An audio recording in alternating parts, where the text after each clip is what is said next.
स्वागत है आप सभी का यूजीसी नेट हिंदी विद नूर के साथ। आज हम इकाई 9 जिसके अंतर्गत आता है हिंदी निबंध यानी कि यूजीसी नेट पेपर 2 के सिलेबस में इकाई 9 में जितने भी हिंदी निबंध है जितने भी निबंध आते हैं उन निबंध को पढ़ेंगे। तो सबसे पहले आता है भारतेंदु जी द्वारा लिखी गई 2 निबंध। एक है दिल्ली दरबार दर्पण और दूसरा है भारतवर्ष की उन्नति कैसे हो सकती है। इस इकाई में कुल 11 निबंध हैं। हमें कुल 11 निबंध को पढ़ना है। तो सबसे पहले हम पढ़ेंगे भारतेंदु हरिश्चंद्र द्वारा रचित भारतवर्ष की उन्नति कैसे हो सकती है। निबंध आरंभ करने से पहले हम इस निबंध के बारे में थोड़ा जान लेते हैं। तो देखिए, भारतवर्ष की उन्नति कैसे हो सकती है। जैसे कि शीर्षक से ही हमें पता चलता है कि भारतवर्ष की उन्नति के ऊपर लिखी गई यानी कैसे हो सकती है उसके ऊपर विचार किया गया है। ठीक है, तो देखिए ये क्या है, ये एक भाषण है। ठीक है, बलिया में दादरी के मेले के समय आर्य देशप्राणी सभा में दिया गया ये एक भाषण है जो हरिश्चंद्र चंद्रिका में 3 दिसंबर 1884 को प्रकाशित हुआ था। ठीक है, समझ में आ गया। ये सब बहुत इम्पोर्टेंट है कि ये निबंध कब प्रकाशित हुआ था, प्रकाशित डेट जो है वो याद रखिएगा, इससे भी प्रश्न बनते हैं। तो जो हरिश्चंद्र जी है यानी कि भारतेंदु हरिश्चंद्र द्वारा रचित प्रसिद्ध निबंध है कौन सा, भारतवर्ष की उन्नति कैसे हो सकती है। इस निबंध में भारतेंदु जी ने मूल रूप से बलिया के दादरी मेले में दिया गया एक प्रेरणादायक भाषण है। इस निबंध में भारतेंदु जी ने देश की उन्नति के लिए भारतवासियों को आलस्य त्याग कर परिश्रमी बनने अपने मातृभाषा, ठीक है ना, मातृभाषा तथा ज्ञान विज्ञान में निपुण होने और समाज में फैली कुरीतियों को समाप्त करने का संदेश दिया है। उन्होंने बाल विवाह, छुआछूत तथा अन्य सामाजिक बुराइयों का विरोध करते हुए स्त्री शिक्षा और समाज सुधार पर भी बल दिया है। साथ ही उन्होंने देशवासियों से आपसी भेदभाव भूलकर एकता और सहयोग के साथ राष्ट्र की प्रगति में योगदान देने का आह्वान किया है। और इस निबंध में हमें देखने को मिलता है कि किस तरह से भारतेंदु जी का मानना था कि अपनी भाषा, शिक्षा, परिश्रम, सामाजिक सुधार और राष्ट्रीय एकता के माध्यम से ही भारत सच्ची उन्नति प्राप्त कर सकता है। तो इस निबंध में हम ये सारी चीज़ों को पढ़ेंगे। तो चलिए, आपको इतना समझ में आ गया कि इस निबंध के अंतर्गत क्या है और कवि क्या कहना चाह रहे हैं निबंध के माध्यम से। तो हम इस निबंध को अभी पढ़ना आरंभ करेंगे। आज बड़े आनंद का दिन है कि छोटे से नगर बलिया में हम इतने मनुष्य को एक बड़े उत्साह से एक स्थान पर देखते हैं। इस अभागे आलसी देश में जो कुछ हो जाए वह बहुत ही है। बनारस ऐसे ऐसे बड़े नगरों में जब कुछ नहीं होता तो हम ये ना कहेंगे कि बलिया में जो कुछ हमने देखा वह बहुत ही प्रशंसा के योग्य है। इस उत्साह का मूल कारण जो हमने खोजा तो प्रकट हो गया कि इस देश के भाग्य से आजकल यहाँ सारा समाज ही एकत्रित है, यानी कि एक जगह, यानी कि जो जगह है वो कौन सा है, जो नगर है वो बलिया नामक नगर है।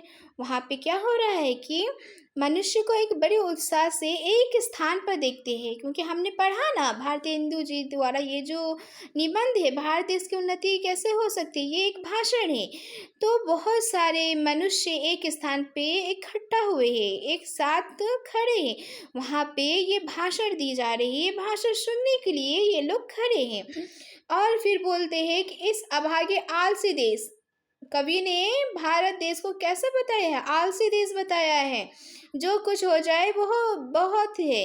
बनारस ऐसे ऐसे बड़े नगरों में जब कुछ नहीं होता, यानी कि बनारस जैसी बड़े बड़े नगरों में भी कुछ नहीं होता, तो हम ये ना कहेंगे कि बलिया में जो कुछ हमने देखा वह बहुत ही प्रशंसा के योग्य है। इस उत्साह का मूल्य कारण जो हमने खोजा तो प्रकट हो गया कि देश के भाग्य से आजकल यहाँ सारा समाज ही एकत्रित है। रॉबर्ट साहब बहादुर ऐसे कलेक्टर जहाँ हो वहाँ क्यों ना ऐसा समाज हो, यानी कि यहाँ पे व्यंग करके बोलते हैं कि रॉबर्ट साहब बहादुर ऐसे कलेक्टर जहाँ हो वहाँ क्यों ना ऐसा समाज हो। ठीक है, जिस देश और काल में ईश्वर ने अकबर को उत्पन्न किया था, ठीक है, यहाँ पे बोल रहे क्या, जिस देश जिस काल में, ठीक है, जहाँ अकबर को उत्पन्न किया था उसी में अबुल फजल बीरबल टोडरमल को भी उत्पन्न किया। यहाँ रॉबर्ट साहब अकबर है, जो मुंशी चतुर्भुज सहाय मुंशी बिहारी लाल साहब आदि अबुल फजल और टोडरमल है। हमारे हिंदुस्तानी लोग तो रेल की गाड़ी हैं, यानी कि हिंदुस्तान में रहने वाले निवासी को क्या कहे कवि कि ये तो एक रेल की गाड़ी है, ठीक है ना, रेल की गाड़ी कहा गया है। फिर बोलते हैं यद्यपि फर्स्ट क्लास सेकंड क्लास आदि गाड़ी बहुत अच्छी अच्छी और बड़े बड़े महसूल की इस ट्रेन में लगी है, पर बिना इंजन सब नहीं चल सकती। वैसे ही हिंदुस्तानी लोगों को कोई चलाने वाला हो तो ये क्या नहीं कर सकते। यानी कि यहाँ पे हिंदुस्तान में रहने वाले लोग, यानी हिंदुस्तान वासी को क्या किससे कहा है, बोलते हैं कि क्या है, रेल की गाड़ी है। फिर बोल रहे हैं कि अगर फर्स्ट क्लास, जैसे कि हम ट्रेन में सफ़र करते हैं, उसमें क्या होता है, जो कोच होता है, डिब्बा होता है, वो क्या होता है, first class second class third class AC coach ऐसा होता है ना। तो यहाँ पर भी कवि बोल रहे हैं तुलना करके कि फर्स्ट क्लास सेकंड क्लास आदि गाड़ी बहुत अच्छी अच्छी और बड़े बड़े महसूल की ट्रेन में लगी है, पर बिना इंजन सब नहीं चल सकती। वैसे ही हिंदुस्तानी लोगों को कोई चलाने वाला हो तो ये क्या नहीं कर सकती। यानी कि वहाँ की सरकार अगर अच्छी हो तो क्या अपनी जो देश के लोगों से क्या नहीं करवा सकती। ठीक है, समझ में आया आपको। फिर देखिए आगे बोलते हैं कि इनसे इतना कह दीजिए का चुप साधी रहा बलवाना। फिर देखिए हनुमान जी को अपना बल कैसा याद आता है। सो बल कौन याद दिलावे, हिंदुस्तानी राजे महाराजे नवाब रईस या हाकिम। राजे महाराजाओं को अपनी पूजा भोजन झूठी गप से छुट्टी नहीं।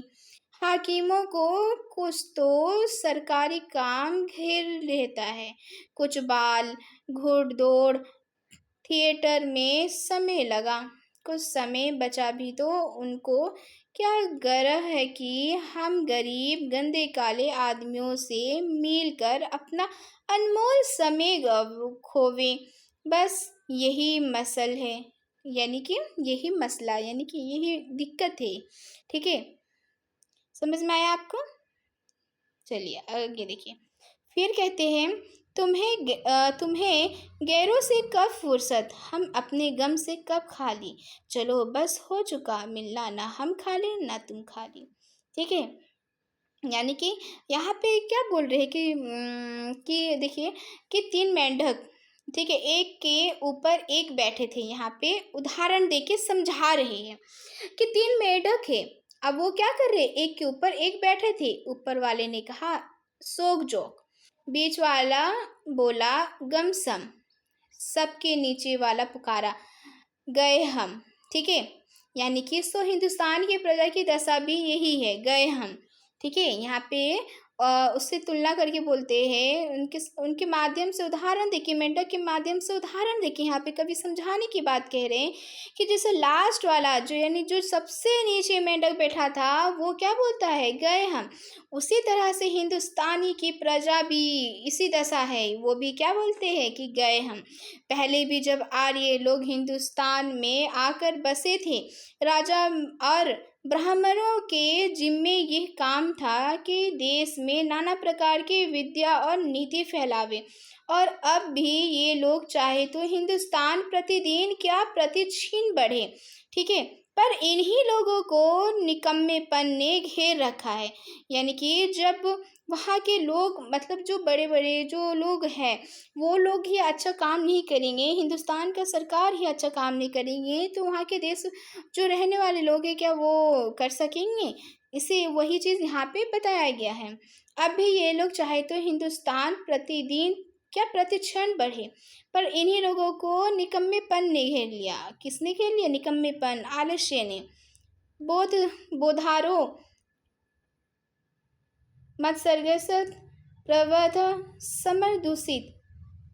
हम नहीं समझते कि इनको लाज भी क्यों नहीं आती कि उस समय में जबकि इनके पुरखों, ठीक है ना, पुरखों के पास यानी कि उनके जो खानदान में जो उनके पुरखों ने बोलते हैं, ठीक है, जैसे मम्मी उनकी दादा ऐसे जो चलता आता है, उसी को बोला गया है, इनके पुरखों के पास कोई भी सामान नहीं था। तब उन लोगों ने जंगल में पत्ते और मिट्टी की कुटियों में बैठकर बांस की नालियों से जो तारा ग्रहण आदि भेद करके उनकी गति लिखी है, वे ऐसी ठीक है कि 16 लाख रुपए की लागत से विलायत में जो दूरबीन बनी है, उनसे उन ग्रहों को वेद करने में भी ठीक वही गति आती है। और अब आज इस काल में हम लोगों की अंग्रेजी विद्या के दौर, जनता की उन्नति से लाखों पुस्तकें और हजारों यंत्र तैयार है, जब हम लोग नीली चुंगी के कतवार फेंकने की गाड़ी बन रहे हैं। ये समय ऐसा है कि उन्नति की मानो घुड़दौड़ हो रही है। फिर देखिए, फिर बोलते हैं कि अमेरिकन, अंग्रेज, फ्रांसीसी आदि तुर्की, ताजी सब सरपट दौड़े जाते हैं। सबके जी में यही है कि पाला हम ही पहले छू लें। यानी कि सब क्या है, सब उन्नति के दौर पे, यानी कि अपने अपने उन्नति के दौर पे कैसे उनका देश मतलब और अच्छा तरक्की करे। उसमें कौन कौन किस किस देश का नाम लिए है, अमेरिकन, अंग्रेज, फ्रांसीसी आदि तुर्की, ताजी सब क्या है, सब सरपट दौड़े जाते हैं। सबके जी में यही है कि पाला हम ही पहले छू लें, ठीक है, सबसे पहले उन्हीं के देश मतलब उन्नति की ओर बढ़े। उस समय अ, हिंदू का टियावाड़ी खाली खड़े खड़े टाप से मिट्टी खोदते हैं। इनको औरों को जाने दीजिए। जापानी टटुओं को, यहाँ पे जापान में रहने वाले लोगों को क्या बोले हैं कि जापानी टटुओं को हाफते हुए दौड़ते देख करके भी लाज नहीं आती किसे। हिंदुस्तान के लोग हिंदुस्तान वासी को बोल रहे हैं कि मतलब कि जापानी जो लोग हैं वो इतने अपने देश को तरक्की कर रहा है और हाफ रहे हैं, यानी कि मतलब कि इतना वो स्ट्रगल करे, इतना मेहनत करे, लेकिन उसे देखते हुए भी हिंदुस्तान में रहने वाले लोग को, हिंदुस्तान वासी को क्या नहीं आ रहा, लाज यानी शर्म नहीं आ रही है। यह समय ऐसा है कि जो पीछे रह जाएगा फिर कोटि उपाय किए भी आगे ना बढ़ सकेगा। लूट की इस बरसात में भी जिसके सिर पर कमबख्ती का छाता और आंखों में मूर्खता की पट्टी बंधी रहे, उन पर ईश्वर का कोप ही ना कहा जाएगा, ठीक है। फिर देखिए, फिर बोलते हैं, मुझको मेरे मित्रों ने कहा था कि तुम इस विषय पर आज कुछ कहो कि हिंदुस्तान की कैसे उन्नति हो सकती है। यानी कि जो भारतेंदु हरिश्चंद्र जी है, ठीक है ना, भारतेंदु हरिश्चंद्र जी के जो मित्र है, वो बोलते हैं कि आप मतलब कि हिंदुस्तान की उन्नति कैसे हो सकती है, इस विषय पे आप कुछ अपनी राय दीजिए, अपने कुछ शब्दों से कुछ कहिए, ठीक है। फिर बोलते हैं कि भला इस विषय पर मैं और क्या कहूँ, भागवत में एक श्लोक है, ठीक है, यहाँ पे देखिए श्लोक दिया गया है। फिर देखिए बोलते हैं कि भगवान कहते हैं कि पहले तो मनुष्य जन्म ही दुर्लभ है, यानी मनुष्य का जन्म को क्या बोल रहे हैं कि दुर्लभ बताया गया है। फिर बोलते हैं दुर्लभ है, सो मिला और उस पर गुरु की कृपा और उस पर मेरी अनुकूलता। इतना सम्मान पाकर भी मनुष्य इस संसार सागर के पार ना जाए, उसको आत्म हत्यारा कहना चाहिए।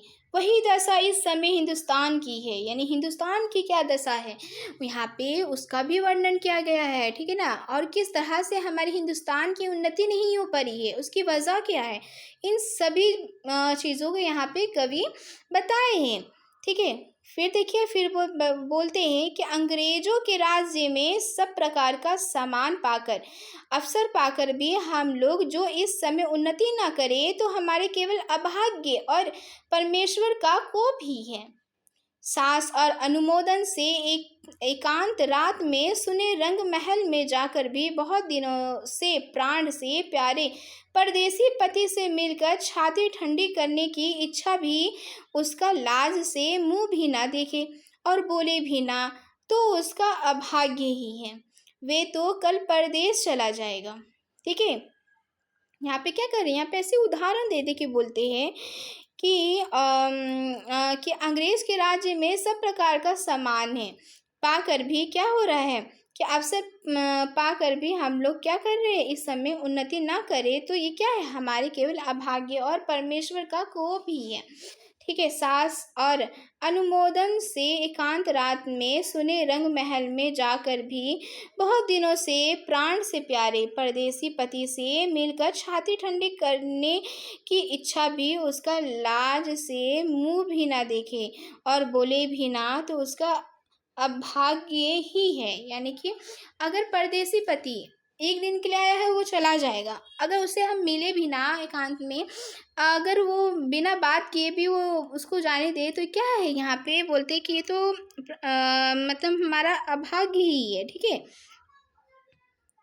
फिर बताते हैं कि वैसे ही अंग्रेजों के राज्य में भी जो हम मेंढक काट के उल्लू पिंजड़े के गंगा राम ही रहे, तो फिर हमारी कमबख्ती फिर कमबख्ती ही है। बहुत लोग ये कहेंगे कि हमको पेट के धंधे के मारे छुट्टी ही नहीं रहती, यानी कि जो काम काज, ठीक है ना, इसका अर्थ क्या हुआ, पेट के धंधे के कारण हमारी छुट्टी ही ना मिल रहती है। यानी कि मनुष्य क्या करता है, अपने रोजगार के लिए रोजमर्रा क्या करता है, काम करता है, परिश्रम करता है ना। तो यहाँ पे यही कवि बताने की कोशिश की है। फिर बोलते हैं कि बाबा हम क्या उन्नति करें, यानी कि बोलते हैं कि हमें तो रोज काम करना पड़ता है, परिश्रम पड़ता है, हम क्या उन्नति करें। तुम्हारा पेट भरा है, तुमको दून की सुस्ती है। उसने एक हाथ से अपना पेट भरा, दूसरे हाथ से उन्नति के कांटों को साफ किया। क्या इंग्लैंड में किसान खेत वाले, गाड़ीवान, मजदूर, कोचवान आदि नहीं है। फिर यहाँ पे बोलते हैं कवि कि क्या इंग्लैंड में, ठीक है, क्या इंग्लैंड के निवासी जो है वहाँ पे क्या किसान नहीं है, वहाँ के क्या खेत नहीं है, वहाँ के क्या मजदूर नहीं है, कोचवान नहीं है, सब तो है। किसी देश में भी सभी पेट भरे हुए नहीं होते, यानी कि हर देश में, तो ऐसा कोई देश नहीं है कि वहाँ के लोग मजदूर नहीं हैं, वहाँ पर भी मजदूरी है, वहाँ पर भी मजदूर लोग, किसान लोग रहते हैं, ठीक है। तो यहाँ पे वही बोल रहे हैं कवि कि किसी देश में भी सभी पेट भरे हुए नहीं होते, किंतु वे लोग जहाँ खेत जोतते बाते हैं, वहीं उसके साथ वे भी सोचते हैं कि ऐसी कौन नई कल वह मसाला बनावे जिससे इस खेत में आगे से दून अनाज उपजे, ठीक है। विलायत में गाड़ी के कोचवान भी अखबार पढ़ते हैं, यानी कि यहाँ पे ऐसा बोला गया है, कभी बताने की कोशिश की है कि लोग परिश्रम करते हैं, लेकिन उसमें ही जो समय मिलता है उसका सदुपयोग करते हैं। जैसे कि यहाँ बोले हैं कि विलायत में गाड़ी के कोचवान भी जब उसको समय मिलता है वो क्या करता है, अखबार पढ़ता है, समय को बर्बाद नहीं करता। जब मालिक उतरकर किसी दोस्त के यहाँ गया, उसी समय कोचवान ने गद्दी के नीचे से अखबार निकाला और यहाँ उतनी देर कोचवान हुक्का पिएगा। यानी कि जो हिंदुस्तान का कोचवान है वो क्या कर रहा है, वो जो समय मिल रहा है वो क्या कर रहा है, वो हुक्का पी रहा है, हुक्का पी के अपना समय बर्बाद कर रहा है। और जो विलायत के जो कोचवान है वो क्या कर रहे हैं, अखबार पढ़ के अपना ज्ञान की वृद्धि कर रहा है और देश में क्या हो रही है क्या नहीं हो रही है ये सारी जानकारी ले रहा है। लेकिन वही हिंदुस्तान के जो कोचवान है वो क्या कर रहा है, वो हुक्का पी के अपना समय बर्बाद कर रहा है, हुक्का पीता है और गप करता है, यानी कि बात ही करता है। ठीक है, फिर देखिए बोलते हैं कि सो गप भी निकम्मी, यानी कि उनकी बात भी निकम्मी बातें हैं, कोई उसमें ऐसे नहीं है कि ज्ञान की बातें करे, ऐसी नहीं है, यानी कि अपना समय बर्बाद करते हैं। ठीक है, वहाँ के लोग गप ही में देश के प्रबंध छाटते हैं, यानी कि जो वहाँ के देश है, विलायत के देश के लोग हैं, वो क्या करते हैं, जो बात भी करते हैं वो तो देश के प्रबंध की बात करते हैं, देश की उन्नति कैसे होगी उसके बारे में बात करते हैं। ठीक है ना, सिद्धांत ये है कि वहाँ के लोगों का ये सिद्धांत है कि एक क्षण भी व्यर्थ ना जाए, यानी कि एक पल भी, एक ऐसे मतलब एक सेकंड भी समय बर्बाद ना जाए। ठीक है, यानी कि जितनी भी उन्हें समय मिलता है सबको क्या करते हैं, सदुपयोग करते हैं। उसके बदले यहाँ के लोगों को जितना निकम्मापन हो उतना ही बड़ा अमीर समझा जाता है। आलस्य यहाँ उतनी बढ़ गई है कि मलुकदास ने दोहा ही बना डाला, यानी कि भारतवासी, हमारे भारत में इतने आलस्य बढ़ गया है कि जो मलुकदास जी है वो क्या करते हैं, वो दोहा ही बना दिए हैं। और वो दोहा क्या है, अजगर करे ना चाकरी, पक्षी करे ना काम, दास मुल्का कही गए सबके दाता राम। ठीक है, याद रखिएगा। फिर देखिए आगे बताते हैं कि चारों ओर आंख उठाकर देखिए तो बिना काम करने वालों की ही चारों ओर बढ़ती है। ठीक है, यानी कि चारों ओर क्या है, बिना काम, यानी कि जो बेरोजगार है वही चारों ओर आपको देखने को मिलेगा। रोजगार कहीं कुछ भी नहीं है। अमीरों, मुशहिबी, दलालों या अमीरों के नौजवान लड़कों को खराब करना या किसी की जमा मार लेना, इनके सिवा बतलाइए और कौन रोजगार है जिससे कुछ रुपया मिले। चारों ओर दरिद्रता की आग लगी हुई है। किसी ने बहुत ठीक कहा है कि दरिद्र कुटुंबी इस तरह अपनी इज्जत को बचाता फिरता है जैसे लाजवंती बहू फटे कपड़ों में अपने अंग को छिपाई जाती है। वही दशा हिंदुस्तान की है। मुर्दम शुमारी का रिपोर्ट देखने से स्पष्ट होता है कि मनुष्य दिन दिन यहाँ बढ़ते जाते हैं और रुपया दिन दिन कमती होता जाता है। सो अब बिना ऐसा उपाय किए काम नहीं चलेगा कि रुपया भी बढ़े और वे रुपया बिना बुद्धि के न बढ़े। भाइयों, राजा महाराजाओं का मुंह मत देखो, यानी कि यहाँ पे फिर जो हरिश्चंद्र जी है, भारतेंदु हरिश्चंद्र जी है, फिर वो अपनी भाषण में बोलते हैं भारतवासी भारतवासियों को कि देखो भाइयों, राजा महाराजाओं का मुंह मत देखो, मत ये आशा रखो कि पंडित जी कथा में ऐसा उपाय बतलाएंगे कि देश का रुपया और बुद्धि बढ़े। तुम आप ही कमर कसो, यानी कि तुम आप ही तैयार हो जाओ। आलस्य छोड़ो, यानी कि जो आलस्य है उसको छोड़ दो। कब तक अपने को जंगली हुस मूर्ख बोधे डरपोक पुकरवाओगे। दौड़ो इस घुड़दौड़ में, जो पीछे पड़े तो फिर कहीं ठिकाना नहीं है। फिर कब कब राम जनकपुर अब की जो पीछे पड़े तो फिर रसातल ही पहुँचेंगे।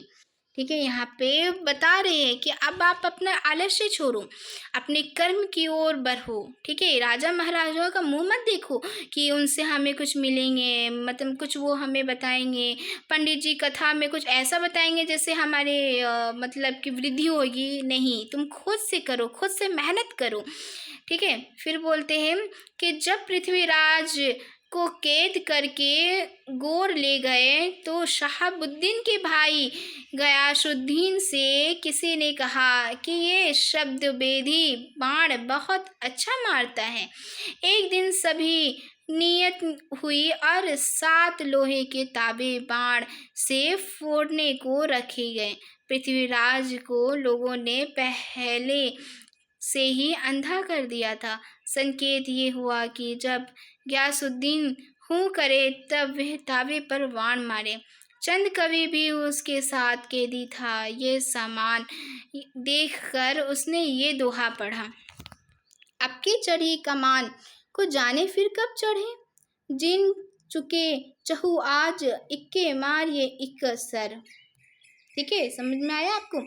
फिर देखिए आगे बताते हैं कवि कि उसका संकेत समझकर जब गयाउद्दीन ने हूँ किया तो पृथ्वीराज ने उसी को वाण मार दिया। वही बात अब है, अब की चढ़ी इस समय में सरकार का राज्य पाकर और उन्नति का इतना सामान पाकर भी तुम लोग अपने को ना सुधारो तो तुम ही रहो, और वे सुधारना भी ऐसा होना चाहिए कि सब बात में उन्नति हो।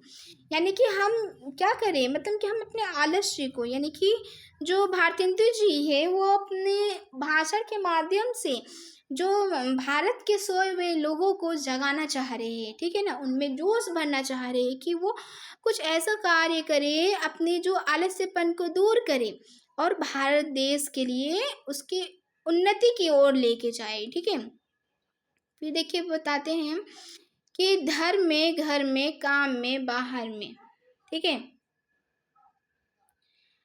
कि काम में, रोजगार में, शिष्टाचार में, चाल चलन में, शरीर में, बल में, समाज में, युवा में, वृद्ध में, स्त्री में, पुरुष में, अमीर में, गरीब में, भारतवर्ष की सब अवस्था, सब जाति, सब देश में उन्नति करो। यानी कि जितने भी अमीर गरीब छोटा बड़ा शरीर बल जितने भी है सभी में ही हम क्या करें, अपने देश के उन्नति करें। ठीक है, सब ऐसी बातों को छोड़ो जो तुम्हारे इस पद के कनकट हो। यानी कि फिर बोलते हैं कि हे देशवासी कि तुम ऐसी बातों को छोड़ दो जो तुम्हारे रास्ते, तुम्हारे पथ में कंकट यानी रुकावट पैदा करते हैं। चाहे तुम्हें लोग निकम्मा कहे या नंगा कहे, क्रिस्तान कहे या भ्रष्ट कहे, तुम केवल अपने देश की दीन दशा को देखो और उनकी बात मत सुनो। अपमान पुरस्कृत मान कृतिव्यतु पृष्ठ यानी कि सकार्ये साधित धीमानन कार्य ध्वंसो ही मूर्खता। जो लोग अपने को देश हितैषी मानती हो वे अपने सुख को होम करके, अपने धन और मान का बलिदान करके अमर कस के उठो। ठीक है, यानी कमर कस के उठो। देखी थोड़े दिन में सब हो जाएगा, यानी कि थोड़े दिन में ही सब ठीक हो जाएगा। अपनी खराबियों के मूल कारणों को खोजो, यानी कि हम में क्या चीज़ खराब है उस कारण को खोजो और उसको क्या करो, दूर करो। कोई धर्म की आड़ में, कोई सुख की आड़ में छिपे हैं, यानी कि कोई धर्म की आड़ में छिपे हैं, कोई सुख की आड़ में छिपे हैं, उन चोरों को वहाँ से पकड़ कर लाओ। यानी कि ये सब क्या है, ये सब क्या हमारी खराबियां हैं। वो हमारी खराबियां कोई धर्म की आड़ में है तो कोई सुख की आड़ में है। ठीक है, उनको चुन कर पकड़ लो, यानी कि उनको पता चल जाए कि हम में क्या खराबियां और उनको निकाल दो, उनको बांध कर कैद करो। ठीक है ना, यानी कि हम अपनी खराबियों चीज़ों को हटा दिए अपने मन से।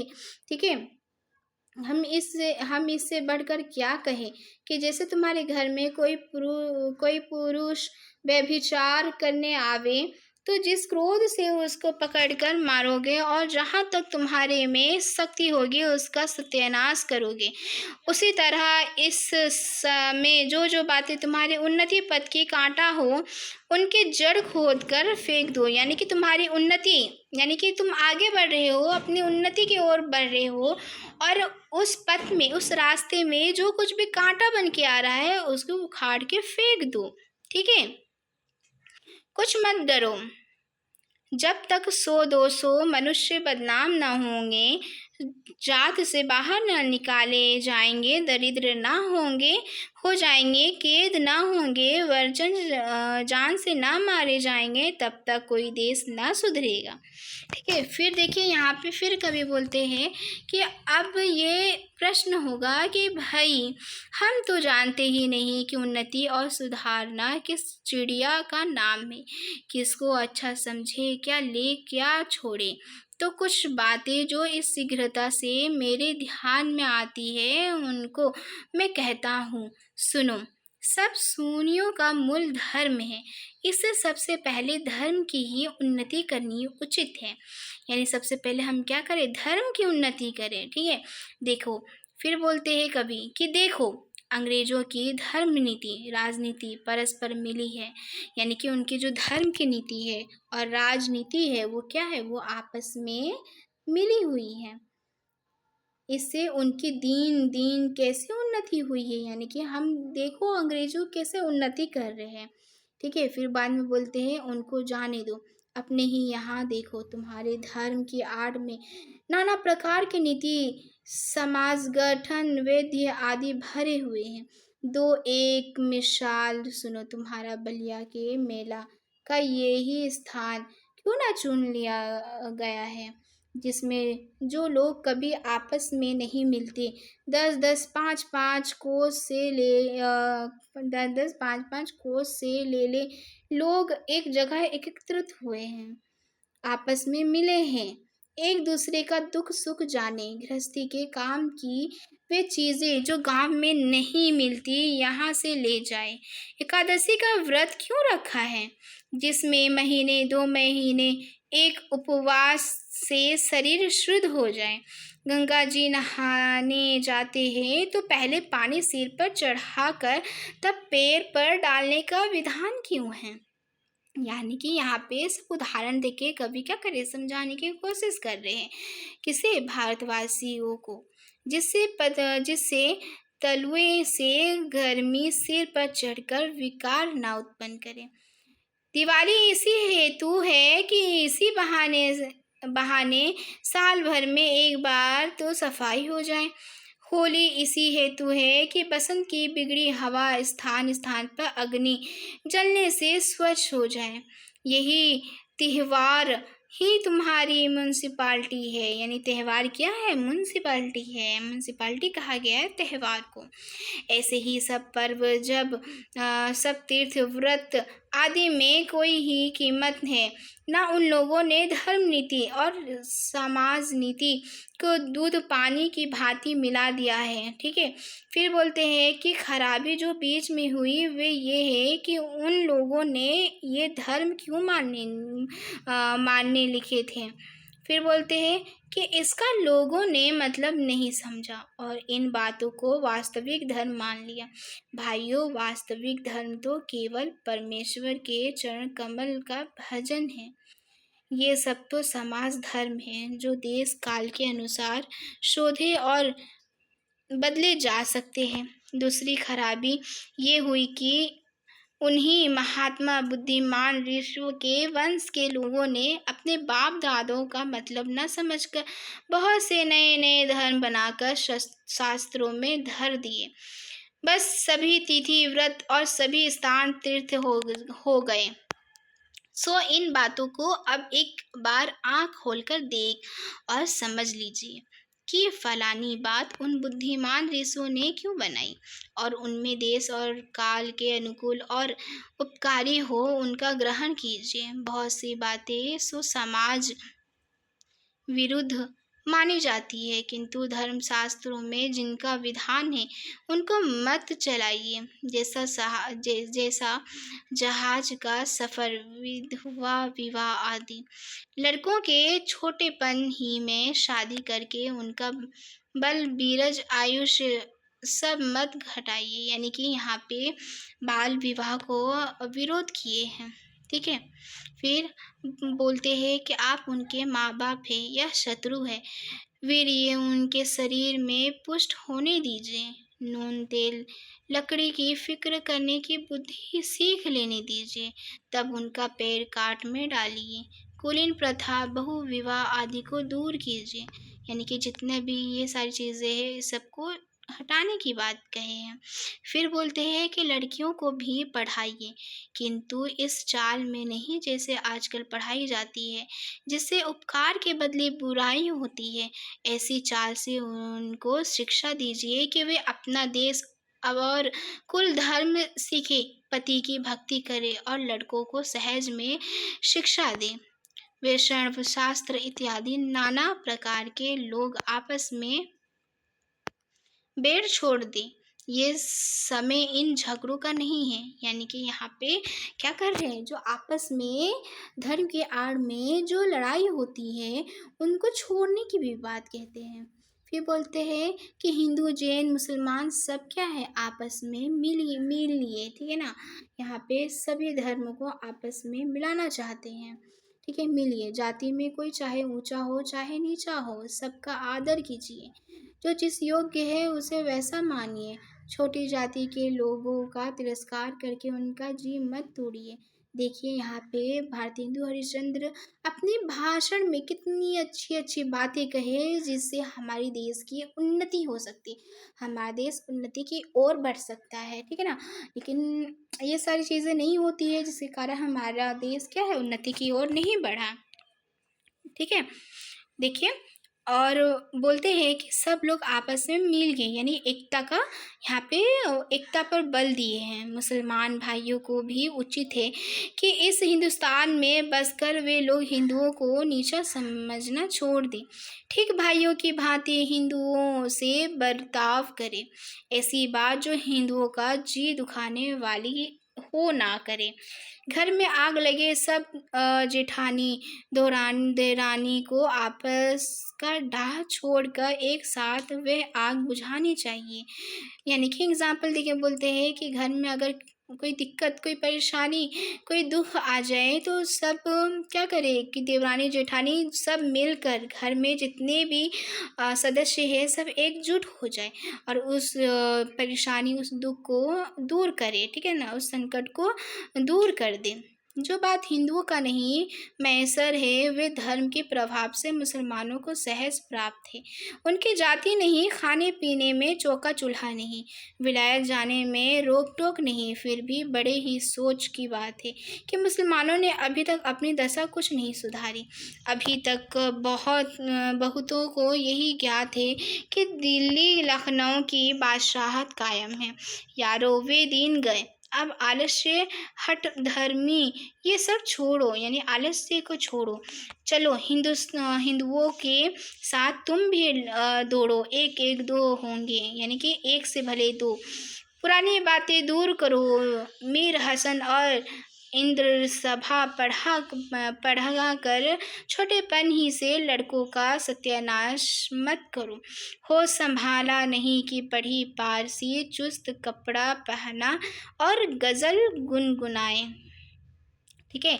फिर बाद में बोलते हैं, शौक तिल्फी से मुझे गुल की जो दीदार का था, ना किया हमने गुलिस्तां का सबक याद कभी। यानी यहाँ पे बीच बीच में दोहा बोल देते हैं, ठीक है ना।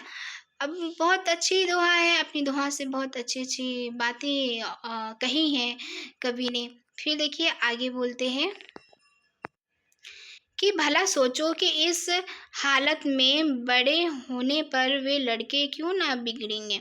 अपने लड़कों को ऐसी किताबें छूने भी मत दो, ऐसी अच्छी सी अच्छी उनको तालीम दो, यानी कि अपने बच्चों को अच्छी अच्छी शिक्षा दो, ठीक है। पेंशन और वजीफे या नौकरी का भरोसा छोड़ो, लड़कों को रोजगार सिखलाओ, ठीक है। विलायत भेजो, छोटेपन से मेहनत करने की आदत दिलाओ, सौ महलों को के लाड प्यार दुनिया से बेखबर रहने की राह मत दिखलाओ। भाई हिंदुओं तुम भी मत मंत्रों का आग्रह छोड़ो, आपस में प्रेम बढ़ाओ, इस महामंत्र का जप करो। जो हिंदुस्तान में रहे, चाहे किसी जाति किसी रंग का क्यों ना हो, वे हिंदू है, हिंदू की सहायता करो। बंगाली, मराठा, पंजाबी, मद्रासी, वैदिक, जैन, ब्राह्मणों, मुसलमानों सब एक का हाथ एक पकड़ो, यानी सब एकजुट हो जाओ, ठीक है ना। एकता ही सबसे बड़ी चीज़ होती है। हम किसी भी तरह का जो संकट होता है एकता से ही दूर कर सकते हैं। फिर देखिए कवि बोलते हैं कि कारीगरी जिससे तुम्हारे यहाँ बढ़े, तुम्हारे रुपया तुम्हारे ही देश में रहे, वे करो, ठीक है ना। कारीगरी बढ़ाओ, यानी कि कार्य करने की कला, कोई पेंटर है, कोई मतलब बहुत सारी चीज़ें, कोई घर बना रहा है, कोई ये सारी, तो इतनी सारी चीज़ों का आविष्कार करो, ठीक है। फिर बोलते हैं, देखा जाए हजार धारा होकर गंगा समुद्र में मिली है, वैसे ही तुम्हारी लक्ष्मी हजार तरह से इंग्लैंड, फ्रांसी, जर्मनी, अमेरिका को जाती है। दियासलाई ऐसी तुच्छ वस्तु भी वहीं से आती है। ज़रा अपने ही को देखो, यानी कि ये सब क्या है, बाहर देश की चीज़ों का उपयोग ना करें, उसी चीज़ों को हम अपने भारत देश में ही उसे बनाएं, ठीक है ना। देखिए फिर बोलते हैं कि ज़रा अपने ही को देखो, तुम जिस मार्किन की धोती पहने हो वे अमेरिका की बनी है, जिस लकलाट का तुम्हारा अनगा है वे इंग्लैंड का है, फ्रांसीसी की बनी कंघी से तुम सिर झाड़ते हो और जर्मनी की बनी चर्बी की बत्ती तुम्हारे सामने जल रही है। ये तो वही मसल हुई, एक बेफिक्रे मंगती का कपड़ा पहनकर किसी महफिल में गए। कपड़े को पहचान कर एक ने कहा, अजी अंगा तो फलाने का है। दूसरा बोला, अजी टोपी भी फलाने की है। तो उन्होंने हंसकर जवाब दिया कि घर की तो मूछें ही मूछें है। हाय अफसोस, तुम ऐसे हो गए कि अपने निज की काम की वस्तु भी नहीं बना सकते। भाइयों, अब तो नींद से जागो, अपने देश की सब प्रकार से उन्नति करो, जिसमें तुम्हारी भलाई हो। वैसी ही किताब पढ़ो, वैसे ही खेल खेलो, वैसा बातचीत करो। परदेसी वस्तु और परदेसी भाषा का भरोसा मत रखो, अपनी भाषा में उन्नति करो। अगली क्लास में हम पढ़ेंगे दिल्ली दरबार।